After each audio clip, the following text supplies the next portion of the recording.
2 cup ময়দার সাথে 2টো ডিম দিয়ে সন্ধ্যেবেলা স্ন্যাক্সে অথবা সকালে ব্রেকফাস্টে মুখরোচক কোনো খাবার বানাতে ইচ্ছা করলে বাচ্চাদের জন্য কিন্তু অবশ্যই আজকের রেসিপি বানিয়ে সার্ভ করতে পারো। খেতে কিন্তু ভীষণ টেস্টি লাগে আর বানিয়ে নেওয়া কিন্তু একদম সহজ। তো চলো দেখে নিই রেসিপিটা।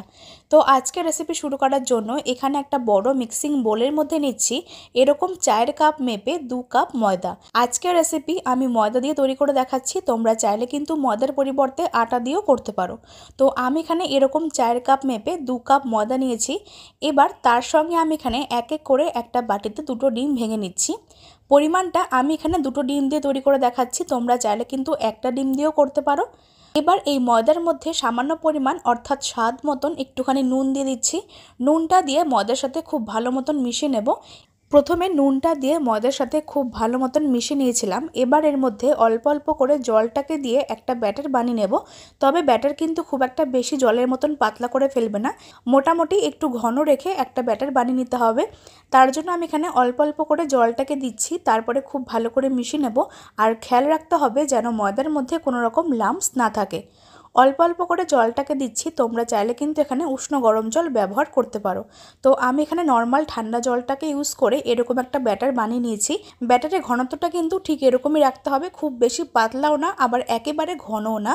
এরকম একটা ব্যাটার বানিয়ে নেওয়ার পর এবার একটা পাত্রের মধ্যে নিয়েছিলাম কিছুটা পরিমাণ গাজর কুচি আর 2টো বড় সাইজের কুচানো পেঁয়াজ। আমি এখানে গাজর আর পেঁয়াজ কুচি নিয়েছি, তোমরা চাইলে কিন্তু শসা কুচি অ্যাড করতে পারো। যেরকম সবজি খেতে চাও সেরকম পরিমাণে এখানে সবজিটা কুচি করে অ্যাড করে নেবে। তো অল্প পরিমাণে পেঁয়াজ কুচি আর গাজরটা আমি গ্রেট করে রেখেছিলাম। এবার এর মধ্যে প্রয়োজন মতন অ্যাড করছি 2 টেবিল চামচ টমেটো কেচাপ, আর দিচ্ছি সামান্য পরিমাণ একটুখানি মেয়োনিজ আর টমেটো কেচাপটা দিয়ে এবার খুব ভালো করে এর সাথে মিশিয়ে নিচ্ছি। আর মাঝখানে এর মধ্যে অ্যাড করছি ঝাল মতন কাঁচা লঙ্কা কুচি। যদি বাচ্চারা খায় তাহলে কিন্তু ঝালের পরিমাণটা তোমরা বুঝে এখানে অ্যাড করবে। এর মধ্যে মেয়োনিজ আর টমেটো কেচাপটা দিলে খেতে কিন্তু ভীষণ টেস্টি লাগে, বাচ্চারা কিন্তু খেতে ভীষণ পছন্দ করবে। তার জন্য আমি এখানে সমস্ত কিছু খুব ভালো করে মিশিয়ে নিয়েছিলাম। এবার যে 2টো ডিম ভেঙে নিয়েছি তার মধ্যে সামান্য পরিমাণ একটুখানি নুন আর অল্প পরিমাণ একটুখানি গোলমরিচের গুঁড়ো দিয়ে খুব ভালো করে ডিমটাকে ফেটিয়ে নিতে হবে। এখানে আমি 2টো ডিম ভেঙে নিয়েছি, তার সাথে পরিমাণ মতো নুন আর অল্প করে একটুখানি গোলমরিচের গুঁড়ো দিয়ে খুব ভালো করে ডিমটাকে ফেটিয়ে নিচ্ছি। ডিমটাকে ফেটিয়ে নেওয়ার পর এখন গ্যাস ওভেনে একটা ফ্রাই প্যান বসিয়ে দিয়েছি। ফ্রাই প্যানটাকে প্রথমে খুব ভালো করে গরম করে তারপরে এর মধ্যে 1 থেকে 1.5 টেবিল চামচ সাদা তেল দিয়েছি।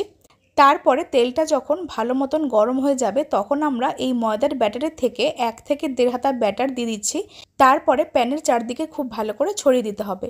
ফ্লেমটাকে এই সময় মিডিয়াম টু লোতে রেখেছিলাম। তারপর ব্যাটারটাকে দিয়ে খুব ভালো করে প্যানের চারদিকে ছড়িয়ে দেব।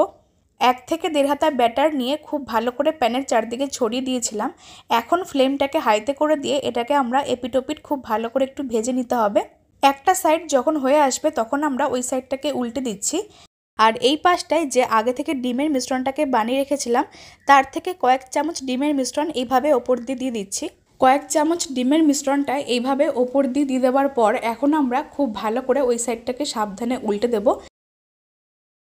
ডিমের মিশ্রণটাকে দিয়ে ওই পাশটাকে আমরা সাবধানে উল্টে দিয়েছিলাম, তারপরে এপিটোপিট খুব ভালো করে ভেজে নেব। এবার এর ওপরে যে পেঁয়াজ আর গাজরের মিশ্রণটাকে বানিয়ে রেখেছিলাম তার থেকে 1 থেকে 2 চামচ মিশ্রণ এইভাবে দিয়ে দিচ্ছি লম্বা করে।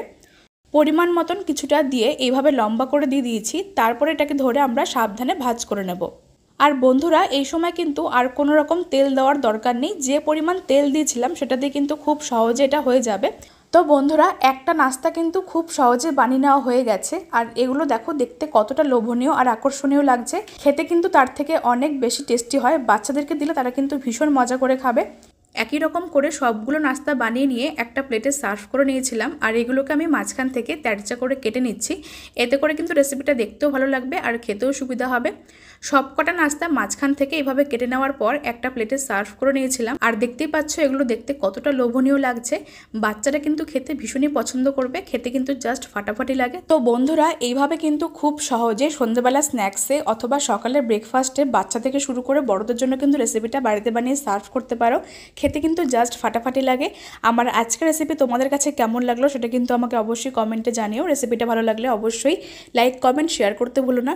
রেসিপিটা ফেসবুক থেকে দেখলে পেজটিকে ফলো করে দিও, ইউটিউব থেকে দেখলে অবশ্যই আমার চ্যানেলটিকে সাবস্ক্রাইব করে পাশে থাকা বেল আইকনটাকে প্রেস করতে ভুলো না। তো চলো আজকের রেসিপি এখানে শেষ করছি। সকলে তোমরা খুব ভালো থেকো, ধন্যবাদ।